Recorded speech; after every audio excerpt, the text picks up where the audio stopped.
السلام علیکم ورحمۃ اللہ وبرکاتہ۔ محترم سامعین، آج میں آپ حضرات کی خدمت میں حضرت عبداللہ بن مبارک رحمۃ اللہ علیہ اور ایک بوڑھی عورت کی قصہ سنانا چاہتا ہوں، جو کہ اللہ تبارک و تعالی کی خشیت سے تعلق رکھتی ہے۔ لیکن تفصیل میں جانے سے پہلے آپ حضرات سے گزارش کرتا ہوں کہ میرا یوٹیوب چینل قرآن اعمال سبسکرائب کریں، ویڈیو لائک اور شیئر کریں، بیل آئیکن کو بھی دبائیں تاکہ میری ہر آنے والی نئی ویڈیو آپ تک پہنچ سکیں۔ تو محترم سامعین، حضرت عبداللہ بن مبارک رحمۃ اللہ علیہ فرماتے ہیں کہ میں حج کے بعد واپس آ رہا تھا کہ ایک سواری کو اپنے طرف آتے ہوئے دیکھا۔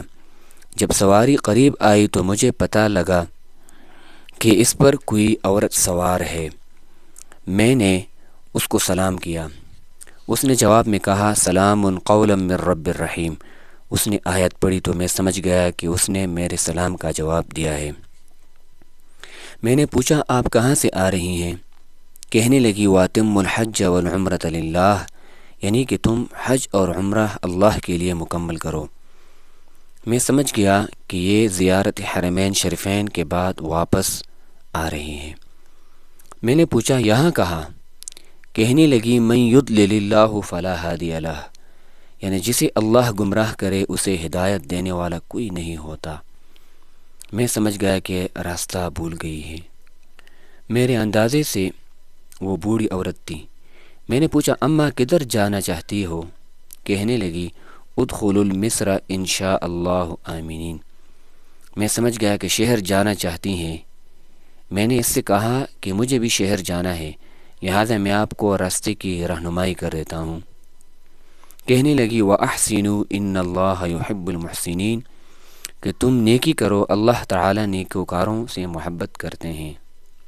میں نے سواری کی نکیل پکڑ کر چل پڑا۔ کچھ دور چلنے کے بعد میں نے عربی کے چند اشعار پڑھنے شروع کر دیے۔ وہ کہنے لگی، فَاقْرَؤُوا مَا تَيَسَّرَ مِنَ الْقُرْآنِ، یعنی پڑھو جو کچھ تمہارے لیے قرآن میں سے آسان کیا گیا۔ میں خاموش تو ہو گیا، مگر سوچتا رہا کہ یہ بوڑھی عورت کون ہے۔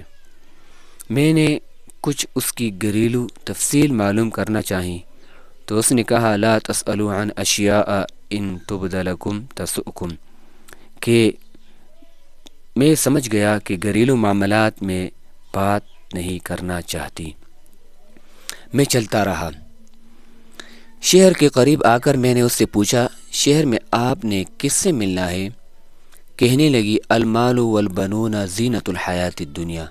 میں سمجھ گیا کہ اللہ نے اس کو مال اور بیٹے بھی عطا کیے۔ چنانچہ میں شہر میں داخل ہوا۔ مجھے قافلے والے ملے جو حج کرنے کے بعد واپس آئے تھے اور انہوں نے پڑاؤ ڈالا ہوا تھا۔ میں نے پوچھا کہ آپ کے بیٹوں کے نام کیا ہے؟ کہنے لگی، ابراہیم و اسماعیل و اسحاق۔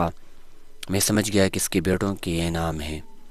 میں نے بلند آواز سے پکارا تو 3 بچے بڑے خوبصورت، بڑے علم و فضل والے، تر و تازہ چہرے والے بھاگتے ہوئے آئے۔ وہ پریشان تھے کہ ہماری امی کدھر رہ گئی۔ وہ امی کو قافلے میں تلاش کرتے پھرتے تھے۔ خیر جب آپس میں ملے تو بہت خوش ہوئے۔ میں نے سوچا اب میں اپنے گھر جاتا ہوں۔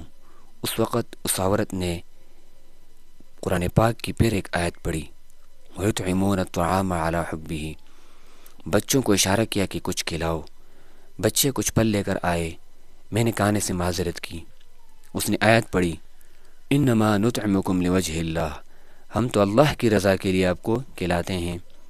میں بڑا حیران ہوا کہ خدایا یہ کیا معاملہ ہے، یہ عقدہ مجھ سے حل نہیں ہو رہا۔ میں نے کچھ پل کھائے اور بچوں سے پوچھا معاملہ کیا ہے۔ جب آپ کی والدہ سے میری کلام ہو رہی ہے، میرے ہر بات کے جواب میں یہ قرآن پاک کی آیت پڑھ رہی ہیں۔ وہ کہنے لگی، ہاں یہ ہماری والدہ ماجدہ قرآن پاک کی حافظہ اور حدیث کی عالمہ ہے۔ اس کے دل میں خوف خدا بیٹھ چکا ہے کہ قیامت کے دن مجھے اپنے باتوں کا جواب دینا پڑے گا، لہذا 20 سال سے قرآن کی آیات کے سوا کوئی لفظ اس کی زبان سے نہیں نکلا۔ سبحان اللہ۔ خشیت الہی کا عجیب اندازہ دیکھیے کہ کلام الہی کے سوا کوئی ایک لفظ زبان سے نہیں نکلتا تھا۔ اللہ تبارک و تعالی ہمیں اپنی خشیت نصیب فرمائے۔ محترم سامعین، اگر آپ کو میری یہ ویڈیو پسند آئی ہو تو ویڈیو لائک کریں، شیئر کریں، میرے یوٹیوب چینل قرآنی اعمال سبسکرائب کریں، بیل آئیکن کو بھی دبائیں تاکہ میری ہر آنے والی نئی ویڈیو آپ تک پہنچ سکے۔ جزاکم اللہ خیرا کثیرا۔